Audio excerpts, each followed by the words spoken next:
Given the world that we live in, it's easy to think that being manipulative is smart. But here's the truth.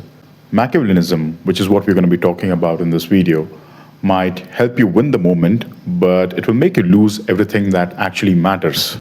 To understand what Machiavellianism is, we need to understand what dark tetrad is. Dark tetrad is a cluster of personality traits, and these traits are narcissism, psychopathy, Machiavellianism, and sadism. And each of them represents a different flavor of darkness. Narcissism craves admiration, psychopathy lacks empathy and remorse, sadism derives pleasure from inflicting pain, and Machiavellianism is the most strategic of all of them. It thrives on calculated deceit and manipulation. Although Machiavellianism was introduced in the book called The Prince by Niccolo Machiavelli in the 16th century, Machiavellianism is still very much relevant today. Modern Machiavellianism is not about kings and wars, it's about social strategy. You see it in the boss who takes credit for your work, you see it in the influencer who plays the victim for engagement, you see it in the friend who is always conveniently nice whenever they want something from you. Even pop culture glorifies this. For example, Frank Underwood from House of Cards or Littlefinger from Game of Thrones. These characters manipulate everyone around them, and they even seem invincible until they are not.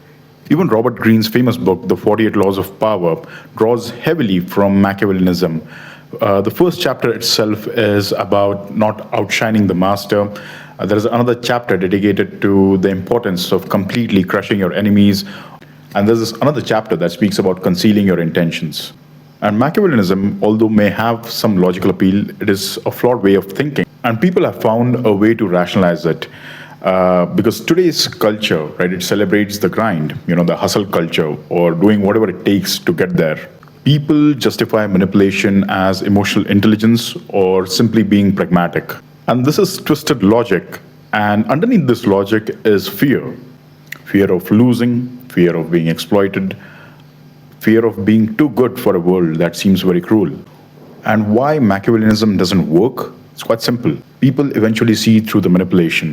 Once trust breaks, it's very difficult to rebuild it. And you cannot outsmart people's need to seek credibility. From a practical point of view, Machiavellianism is actually quite exhausting.